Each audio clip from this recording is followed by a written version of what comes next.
खासदार संजय राऊतांच्या भांडूपमधील बंगल्याची 2 अज्ञात बाईकस्वारांकडून रेकी। बाईकस्वारांनी राऊतांच्या घराचे फोटोही काढले। पोलिसांकडून चौकशी सुरू।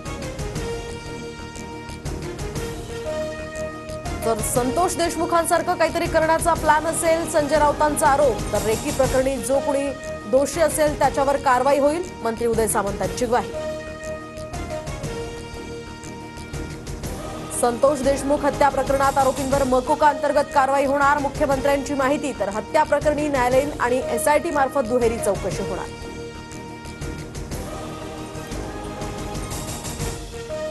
वाल्मिक कराडवर खंडणी प्रकरणात कारवाई होणार, सरपंच हत्या प्रकरणात सुद्धा नाव आल्यास कारवाई करणार, फडणवीसांचा इशारा। तर बीड पोलीस अधीक्षक अविनाश बारगळ यांची बदली। कल्याणमध्ये मराठी माणसाला केलेल्या मारहाणी प्रकरणी आरोपी अखिलेश शुक्लाला अटक। आतापर्यंत 3 आरोपी ताब्यात, तर शुक्लावर सध्या निलंबनाची कारवाई। कल्याणमध्ये मराठी माणसाला झालेल्या मारहाणी प्रकरणी राज ठाकरेही संतप्त। महाराष्ट्र मनसैनिकांनी थैमान घातल्यास आमच्याकडे बोट दाखवू नका, राज ठाकरेंचा इशारा।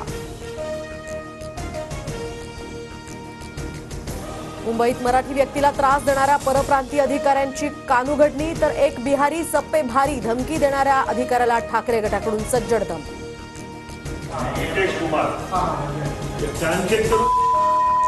कितने पे भारी गिरेगा तू? एक बिहारी सप्पे भारी क्या हुआ? कितने पे भारी लगेगा? हुआ क्या? पुढील काही तासात महायुतीचं खाते वाटप जाहीर होण्याची शक्यता, सूत्रांची माहिती।